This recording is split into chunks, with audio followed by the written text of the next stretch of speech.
నమస్కారం. మనం జనరల్గా ఈ పెస్టిసైడ్స్ అవి వాడుతుంటాం కదా. పెస్టిసైడ్స్ కానీ ఇన్సెక్టిసైడ్స్ కానీ అలాగే ఫంగిసైడ్స్ కానీ స్ప్రే చేస్తుంటాం. ఈ స్ప్రే చేసినప్పుడు అవి కొన్ని ఏంటంటే సరిగ్గా పనిచేయవు, కొన్ని ఒక నార్మల్గా పనిచేస్తుంటాయి.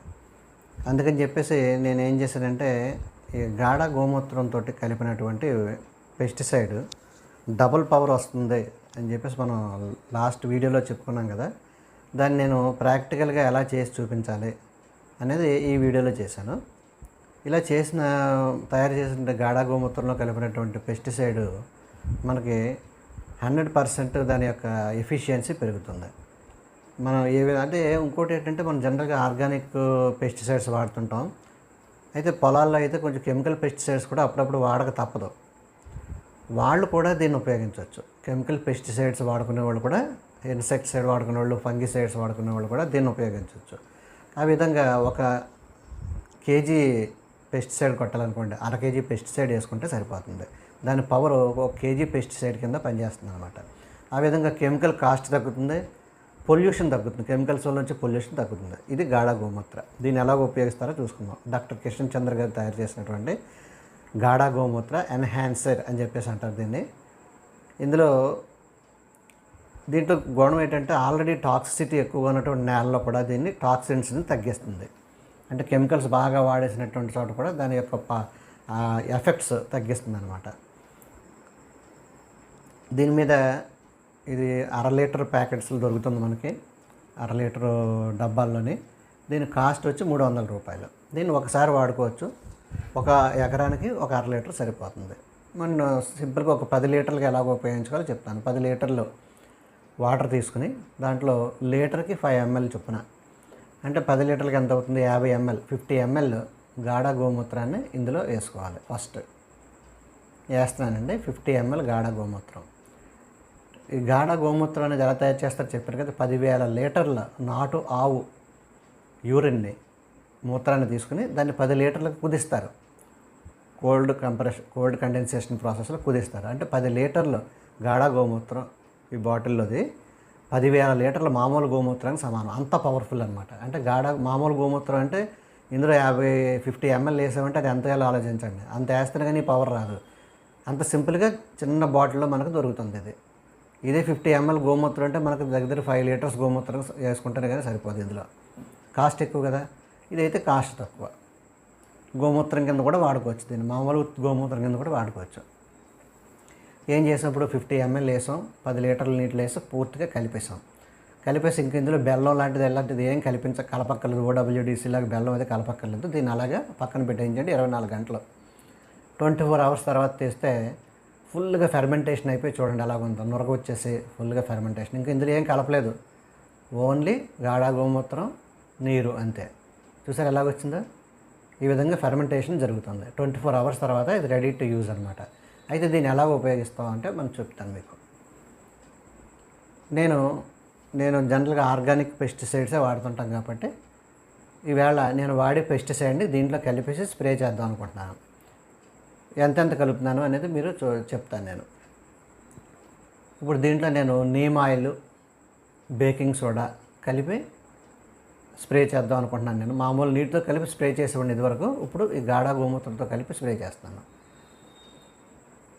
ఈ గోమూత్రం ఇలాగ ఫెర్మెంట్ అయిన గోమూత్రంలో లీటర్కి 5 ml, చూసారా అలాగే బుస్ బుస్ బుస్ బుస్ పైన వస్తుంది చూసారా, నొరక కింద మీకు లైటింగ్లో అలా కనిపిస్తుంది.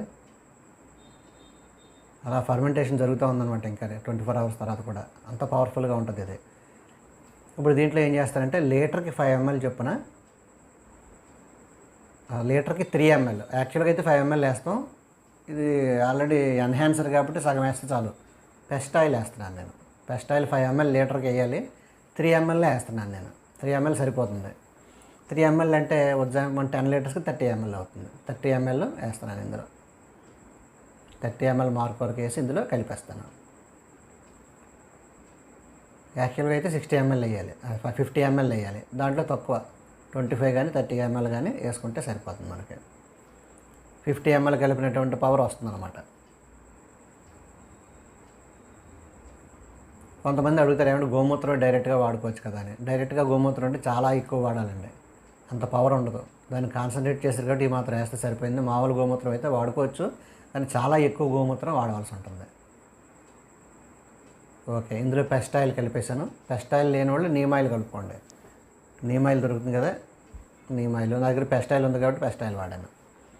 దీంట్లో బేకింగ్ సోడా కూడా కలుపుతాను. బేకింగ్ సోడా ఎంత కలుపుతానంటే 1 లీటర్కి 1/2 స్పూను. లీటర్కి 1/2 స్పూన్ అంటే 10 లీటర్లకి ఎంత అవుతుంది? 5 స్పూన్లు. 5 స్పూన్లు కలపాలి. అయితే డైరెక్ట్గా కలపకుండా దీన్ని ఏం చేస్తామంటే ముందు ఒక చిన్న మగ్గులో నీళ్ళు దీంట్లో తీసుకుని దాంట్లో కలిపి డైల్యూట్ అయ్యాక ఇందులో కలుపుతాం. 5 స్పూన్స్.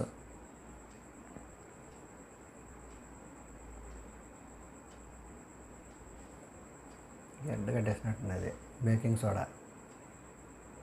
ఈ బేకింగ్ సోడా ఫంగిసైడ్ కింద ఉపయోగపడుతుంది నాకు. అలాగే కొద్ది చిన్న చిన్న పురుగులను కూడా చంపేస్తుంది. పెస్ట్ ఆయిల్లో నీమ్ ఆయిల్, ఫిష్ ఆయిల్, ఇంకా 2 రకాల నూనెలు, కానుగ నూనె కూడా ఉంది. అందులో 3 రకాల నూనెలు ఉన్నాయి. ఆ 3 రకాల నూనెలు కలిపి పెస్ట్ ఆయిల్ కలిపాం కదా. ఇప్పుడు ఏంటంటే బేకింగ్ సోడా కూడా ఫంగస్ రాకుండా, శీతాకాలం వచ్చేది వర్షాలు శీతాకాలం కాబట్టి ఫంగస్ పట్టకుండా ఫంగిసైడ్ కింద బేకింగ్ సోడా కూడా కలుపుతున్నాను. బేకింగ్ సోడా 5 చెంచాలు 10 లీటర్లకి. మామూలుగా అయితే 10 చెంచాలు కలిపివ్వడం. ఎన్హాన్సర్ వాడాం కాబట్టి 5 చెంచాలు సరిపోతుంది. పవర్ మట్టుకు ఏం తగ్గదండి. 10 చెంచాలు వేస్తున్నారు కంటే ఎక్కువ పవర్ వస్తుంది. బాగా పనిచేస్తామన్నమాట. పురుగు చచ్చిపోద్ది, అంత పవర్గా పనిచేస్తుంది. ఇప్పుడు దీన్ని బాగా కలుపుతాం. 24 అవర్స్ తర్వాత అంటే ముందు మనం ఫెర్మెంట్ చేసిన తర్వాత 24 అవర్స్ తర్వాత ఇది కలిపాం కదా. ఇది కలిపిన 1 or 2 అవర్స్లో మనం స్ప్రే చేసేసుకోవాలి. ఒక రోజంతా వచ్చి దీన్ని నిలవ పెట్టుకున్నా కుదరదు. ఇది బేకింగ్ సోడా నేను కలిపింది. వైట్ పౌడర్ ఏంటో కనుక్కుంటారు, బేకింగ్ సోడా అండి అది కలిపింది. దీన్ని బాగా ఒకసారి పొల్ల ముక్కతో కానీ పైపుతో కానీ బాగా కలిపేసి దీన్ని వెంటనే మనం స్ప్రే చేసేసుకోవాలి. అంటే నిలవ పెట్టకూడదు. రేపు కొంత, ఎల్లుండి కొంత అలా వాడదాం, మళ్ళీ 4 రోజుల తర్వాత కొంత వాడదాం అని అనుకుంటాం. కాబట్టి మనకి ఎంత కావాలో అంతే కలుపుకోవాలి. దీన్ని ఒక రోజుకి నా గార్డెన్ అంతటికి 10 లీటర్లు సరిపోతుంది. కాబట్టి 10 లీటర్లు తయారు చేస్తాను. 10 లీటర్లో ఒక 2 అవర్స్లో వాడేసుకుంటాను. దీన్ని స్ప్రే చేసేస్తాను. ఆ స్ప్రే చేసేటప్పుడు ఆకులు అడుగు భాగాన్ని బాగా స్ప్రే చేయాలి. ఎందుకంటే పురుగు అంతా కూడా అడుగు భాగానే పడుతుంది. గుడ్లు ఉంటాయి అక్కడ, అడుగు భాగాన్ని గుడ్లు పెడతాయి. కాబట్టి అడుగు భాగాన్ని ప్రతి ఆకు అడుగు భాగాన్ని వెళ్ళేలాగా మంచి స్ప్రేయర్ ఉపయోగించి, మామూలు కొన్ని స్ప్రేయర్లు అయితే ఎక్కడ కొడుతుందో అక్కడే పడుతుంది. అలా కాకుండా ఫాగ్లా వచ్చే స్ప్రేయర్స్ ఉంటాయి. మంచి పువ్వు ఉంటుంది నాజిల్ది. ఇది చూసాక నేను తయారు చేసుకున్న స్ప్రేయర్ ఆల్రెడీ మీకు తెలుసు కదా, ఇది నేను చేయించుకున్నాను. ఈ స్ప్రేయర్కి ఈ హ్యాండిల్ పెట్టేసి ఇది బాగా వస్తుంది స్ప్రే, అందుకని చెప్పేసి ఇది వాడుకుంటున్నాను. దీన్ని మొత్తం గార్డెన్ అంతా కూడా మనం ఎప్పుడు చేసిన పెస్టిసైడ్ మొత్తం గార్డెన్ అంతా స్ప్రే చేయండి. ఎందుకంటే ఒక పురుగు ఒకదాని మీదకి వెళ్ళకుండా అన్నింటి మీద చల్లామనుకోండి, ఆ పురుగు కూడా చస్తుంది. అలా ఒక రోజుతో కాకపోతే 3 days ఆగి మళ్ళీ చేయండి. 3 days ఆగి ఒక 3 days గ్యాప్ ఇచ్చి మళ్ళీ చేస్తే పురుగులు ఏ పురుగన్నా గుడ్డన్న మొత్తం అన్నీ పోతాయి. వారానికి ఒకసారి అలా చేసుకుంటూ ఉన్నారనుకోండి, మొత్తం అసలు పెస్ట్ అనేది మీకు కనిపించదు. ఒకసారి పెస్ట్ వచ్చి పెరిగిపోయాక ఎన్ని వాడినా మీకు పోదు. ఆర్గానిక్గా మనం తీసుకోవడం కష్టం. కాబట్టి ప్రివెంటివే is better than cure. Organic సిస్టంలో prevention is better than cure అనుకుని ఇలాగ ప్రతి వారం లేదా కనీసం 10 రోజులకు ఒకసారి మీరు స్ప్రే చేస్తూ ఉన్నారనుకోండి, గాఢ గోమూత్రాన్ని ఉపయోగించి దాని పవర్ పెంచుకునే. గోమూత్రం కూడా పెస్టిసైడ్ కింద పనిచేస్తుంది. ప్లస్ ఇందులో వేసిన పెస్టిసైడ్ యొక్క పవర్ని పెంచుతుంది. ఈ విధంగా చేసుకోండి, చాలా బాగా పనిచేస్తుంది. గాఢ గోమూత్రం మెయిన్ అదే మీకు పొలాలకైతే ఒక 100 లీటర్ల దాంట్లో ఈ బాటిల్ వేసేసి ఫుల్ బాటిల్ వేసేసుకుని మీరు ఏ పెస్టిసైడ్ వేస్తారో వేయవలసిన దాంట్లో సగం వేసుకుంటే సరిపోతుంది. దాన్ని ఒక ఎకరానికి 100 లీటర్లు మీరు స్ప్రే చేసుకోవచ్చు, సరిపోతుంది. మనం టెర్రస్ గార్డెన్లో అయితే మీకు ఎంత కావాలంటే అంత తీసుకుని తయారు చేసుకుని వాడేసుకుంటే మిగతా అలా బాటిల్లో ఉంటుంది. చాలా కాలం ఉంటుంది. అది 2 years వరకు కూడా పైన ఉంటుంది. ఇంకానే బాటిల్ ఒకటి కొనుక్కున్నారనుకోండి, ఒక నెలకు 2 సార్లు 3 సార్లు స్ప్రే చేసాం అనుకోండి, ఒక్కోసారి 30 ml వేసుకున్నారంటే ఒక 100 ml వేసుకోండి. నెలకు 100 ml వేసుకుంటే 5 నెలలు వస్తుంది. తక్కువలో తక్కువ 5 నెలలు. ఒక బాటిల్ 300 పెట్టుకుంటే 5 నెలలు వచ్చేస్తుంది. అది కాస్ట్ కూడా కాదు కదా 300 ml అంటే. మీరు గోమూత్రం మామూలుగా కొనుక్కున్న లీటర్ 20 రూపాయలు తీసుకుంటాడు. దాంతో పోల్చుకుంటే ఇది చాలా చీప్, డెడ్ చీప్ అనమాట 300 ml. ఈ గోమూత్రం ఎక్కడ దొరుకుతుందని అడగండి. నేను నా OWDస్తో పాటు ఇది కూడా తెప్పిస్తున్నాను. చైతన్య గారు మనకి ఆథరైజ్డ్ చైతన్య గారి దగ్గర దొరుకుతుంది. ఆయన కొంచెం బల్క్లో ఇస్తారు. సింగిల్గా కావాలంటే నేను కూడా ఇస్తాను. ఆయన దగ్గర నుంచే తీసుకొచ్చేస్తాను నేను కూడా. రేటు మట్టుకు ఒకటేనండి. ఆయన ఏ రేటుకి ఇస్తాను, నేను కూడా అదే రేటుకి ఇస్తాను. ఓన్లీ సర్వీస్ కింద చేస్తున్నాను నేను ఇది. ఇది బిజినెస్ కాదు. అంటే ఈ ప్రొడక్ట్స్ అన్నీ కూడా మంచి ప్రొడక్ట్స్ అయిన వల్ల అందరికీ అందాలనే ఉద్దేశంతో నేను కొరియర్ ఛార్జెస్ ఒకటే తీసుకుంటున్నాను. మిగతాది దానికి ఒరిజినల్ కాస్ట్ ఎంత ఉంటే అంత కాస్ట్ తీసుకుని ఇస్తున్నానండి.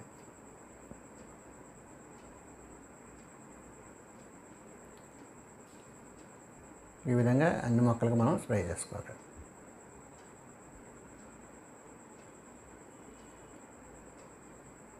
చూడండి, పెస్ట్ పట్టేసి అడుగున సక్ చేసేయటం వల్ల ఆకులు వాళ్ళ ఎలాగైపోయినా ఆకు కలరే ఇంతండి.